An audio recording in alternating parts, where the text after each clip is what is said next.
It's a very warm day, and I'm happy to be back talking about the Blue Economy Investment Summit that is coming up. My name, as usual, is Princess Ronke Kosoko, Chief Executive Officer, Maritime Innovations Hub, and the convener of the Blue Economy Investment Summit in collaboration with the Federal Ministry of Marine and Blue Economy.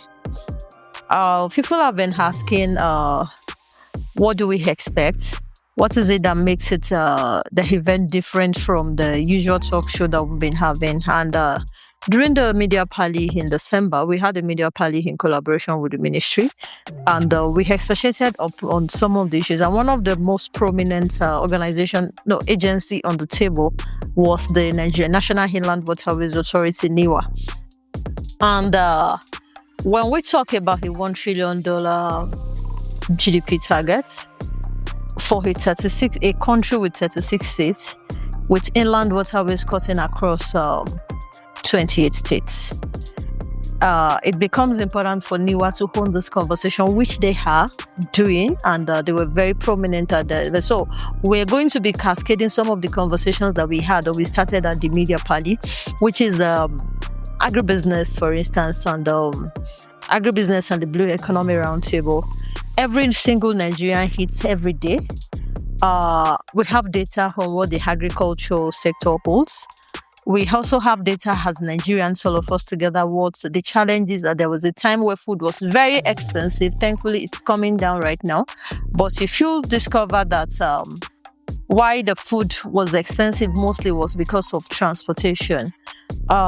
Imagine moving livestock from Bauchi to Lagos, and at least they'll get pass across about 100 on the minimum level, whether checkpoints, all kind of things, and probably pay money at every of the stop. How does that impact the cost of food? There is a farmer in one of the eastern part of the country that was moving yam, 900 tubers of yam just within the state, and was using a wooden boat. It's a bit embarrassing. You'll see it in the video, and how do you scale an economy with that kind of boat in operation, where it's very difficult for someone to move things interstate, and you find out, you watch it, someone had to be doing the hard work of taking water out of the boat. It's a rock boat, not to hit a brick wall. Also, you see what's this on the waterways. So every single thing makes it difficult for an average farmer or food producer within the value chain to contribute to the economy. Yet, if we make life easier for those people, if we make their business easier, they are going to be contributing tax from their business activities to the government coffers. They'll be able to employ people more. So we're having a roundtable that is being led by NIWA. NIWA is already communicating with all the state commissioners across the nation who are also going to be participating at the event. We have the Federal Ministry of Agriculture and Food Security. They are very happy to be on the table because there's alignment between most of the states. We have the Federal Ministry of Livestock Development also. And interestingly, we've been working with NEXT, the Nigeria Export-Import Bank, and the C-Link Group.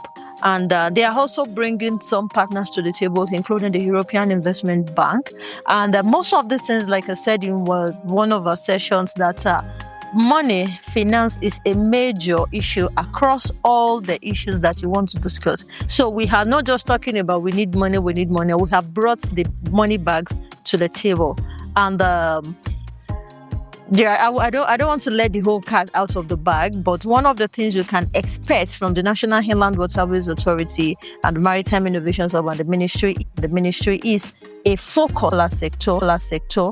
Right now, as we speak, as we're confirming governors, we are also making sure that states exhibit the solid minerals that you have. Is it agricultural advantage? We have Niger, we have Benue, and all that. How do we move mango, for instance, from Benue, or grapes from Kaduna, or coffee from, I think there's a Mashai coffee, wherever part of the north to the south. These are the things that other nations have done that have made things easier. If you look at America, if you look at Canada, ability to move the things that you're producing. And one of the conversations that Nexim is also leading under this thing is Nigeria has a lot of solid minerals that's not moving anywhere. There's a major investor that has invested about $20 billion in Guinea, and they're working with us and bringing them to Nigeria. And Why? Because there's a huge deposit of iron ore in that particular country. And it's not just about you as a country having this thing. How do you move it? How do you move? Nigeria doesn't have capacity today to move 1 million metric tons of anything but cargo.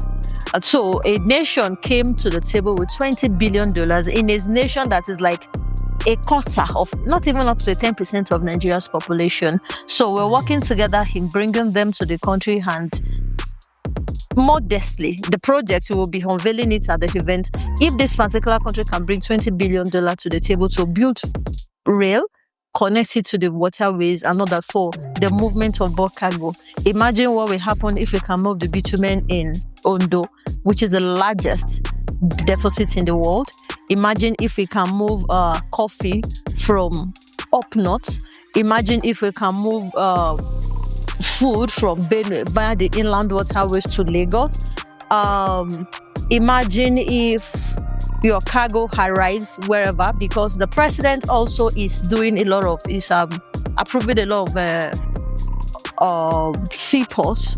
The states are coming up now to say they want to abandon the projects to come up. But the major conversation is, how do things move via the inland waterways, including agricultural products, without necessarily passing through the roads? So I leave this to Niwa, his session.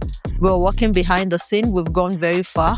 But it's one of the major things to expect, how to catalyze the economic potential of our inland waterways and moving agri-products via the inland waterways.